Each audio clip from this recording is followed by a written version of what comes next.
Teachers, what is the worst thing a student has ever done to a teacher in your school?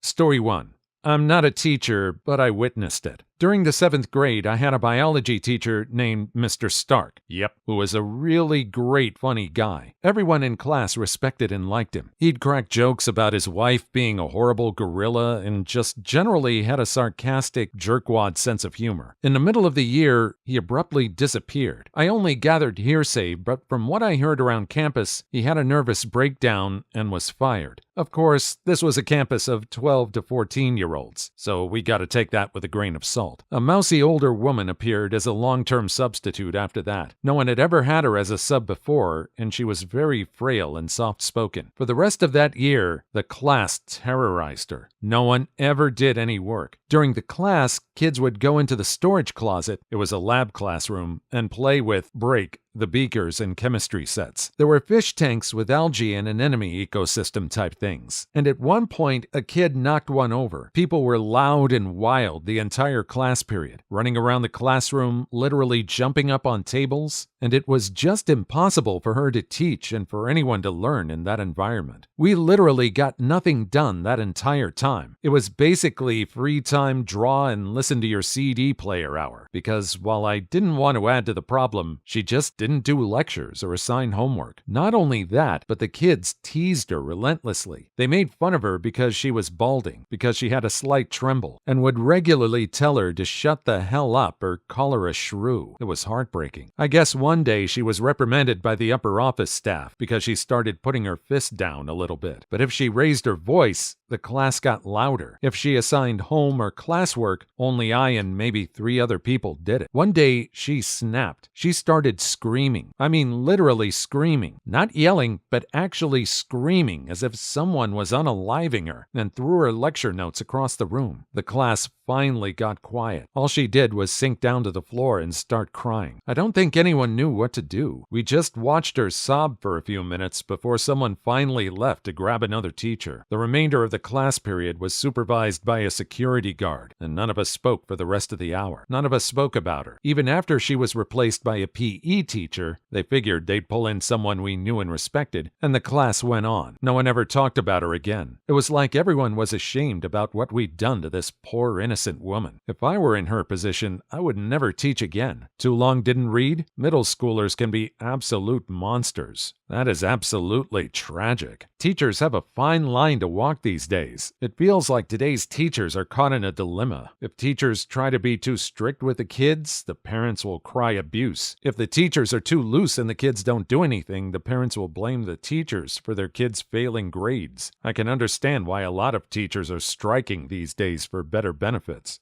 Story 2.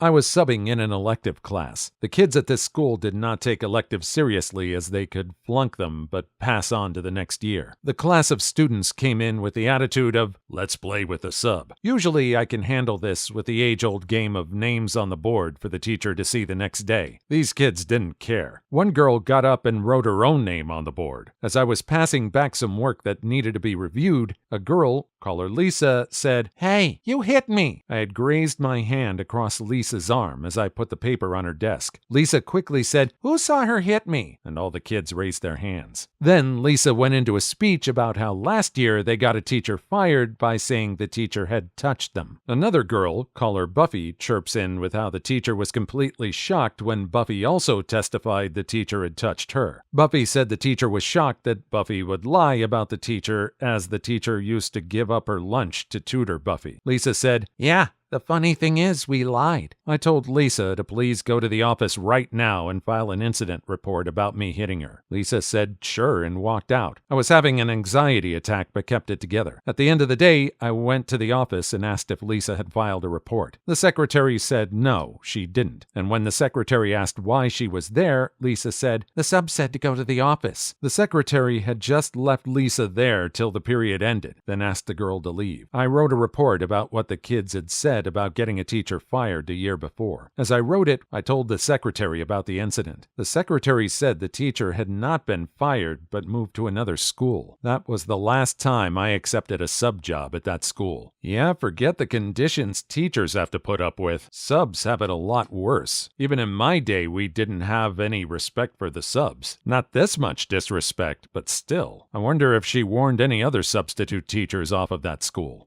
Story 3. My mom used to teach 3rd grade. One year, she had a student with some sort of special needs that required him to have a personal minder, assistant, whatever you call it, come into class with him to help him out. One day, for whatever reason, this kid goes completely bat poop, picks up his desk, and smashes his minder assistant person in the head with it. This lady is now unconscious and bleeding on the floor, and the kid is running like hell off campus into the adjoining neighborhood. At this point, my mom has to either A, leave 30 other kids unsupervised along with one adult who is out cold and bleeding from a head wound to chase the little sucker, or B, allow a 9-year-old with special needs to disappear into the sunset. She decided to stay with her class and call the office for help. Fortunately, the police found the kid who had run off before anything could happen to him. Paramedics came and took the injured woman to the hospital. I thought my mom handled things pretty well. The parents of the student who caused the problem did not. In fact, they filed a civil suit against my mom for endangering their precious little boy. Of course, the school administration did nothing to back her up. Fortunately, she managed to keep her job and not get jerked over in court, but it was close. I think she did the right thing too. She had all those other students and someone bleeding with a head wound. That requires staying there until help can come. The parents should have been reprimanded for allowing someone with such a violent streak to be allowed in class. They should have had a suit brought against them by the assistant.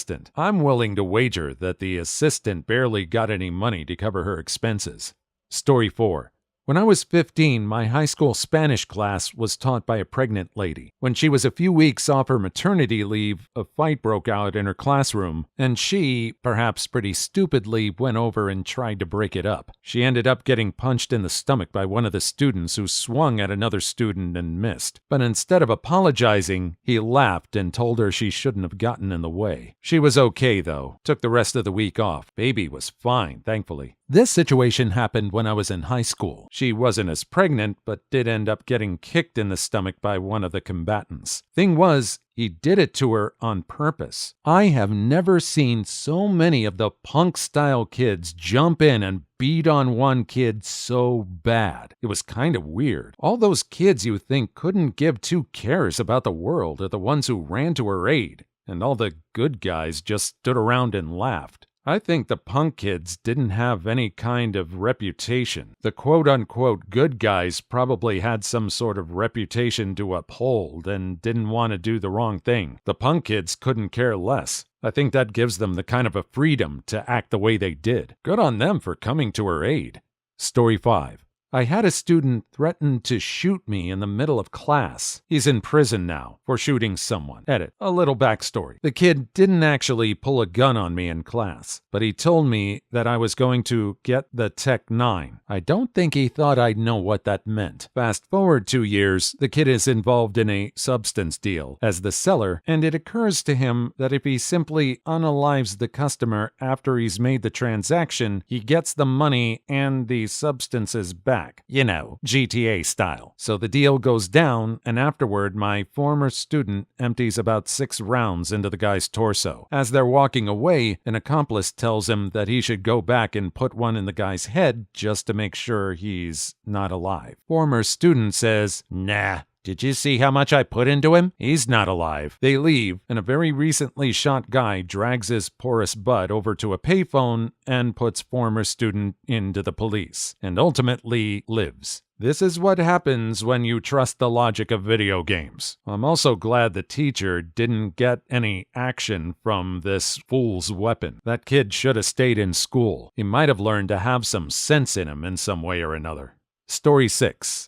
The only thing I can remember is some kid putting psychedelic squares in the teacher's coffee. The dude knew it pretty quickly, went to the administrator and said, "Hey, you're going to need to have someone cover my class. I think a student put psychedelic squares in my coffee. I'm gonna go home, trip, and deal with this issue tomorrow." That kid got expelled and jail time. I wish I could remember his name, but it was from a class 2 years before me. At least he got some free psychedelic squares out of the deal. I'm glad he knew what was going on and how to handle himself. If he hadn't, the situation could have been terrible. Apparently, a little knowledge goes a long way. If that teacher had experience before, I'm glad it helped him in this situation. I'm glad he knew exactly what he needed to do, and that he had the foresight to tell the administration what was going on before things went bad for him. There are worse things he could have had added to his coffee. I'm still glad the kid got jail time.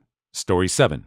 I grew up in a small town in Kansas where everyone knew everyone's business. In 6th grade, several of my classmates, who happened to be boys, went over to our music teacher's house and spied on her through her windows. Again, at her house, in her private time. She was single, by the way, and probably about 27. They saw her having spicy time with a guy, went and told their parents, who then went to the school board and had her fired for having spicy time in her own house, in her private time, not at all related to school. That was the worst. I really loved her. She was a fantastic teacher. That teacher needed to lawyer up. It sounds like she couldn't do anything. I'm sure if a lawyer heard of that situation, they would have taken the case pro bono, or at least taken the case on, if I lose, I don't get paid anything. That school board really made the wrong case right there. Parents should have been sued too. Story 8. "I'm gonna burn you, miss. I'm gonna make you cry. I don't have to do what you say, shrew. If you don't get out of my way, miss, I'm gonna punch you in the face." And it's only my first year, but I love them anyway. That's what it's like in urban schools. "Pardon me, miss. I'm going to unalive everything you love." There's something horrifying about them politely calling you miss while threatening you. Where are these classes taking place? Do you get the feeling that these kids would catch a beating from their parents not for the threats, but for not calling the teacher miss? I think you would have had to grow up in that area to know what is said just to be said and blowing smoke and what's actually a threat. I don't think I'd be able to differentiate. Story 9. The Ask the Virgin. When I was in 4th grade, a friend of mine learned of the word virgin. He didn't know what it meant per se, but anyway, we were having an English test one day, and in the middle of the most awkward silence ever, he addressed the teacher. "Are you a virgin?" Awkward just became super awkward. After about 30 seconds of the most intense awkwardness I have ever felt, the teacher silently said yes. Please leave your story in the comments. I would love to make a video on them in the future. Also, don't forget to like and subscribe.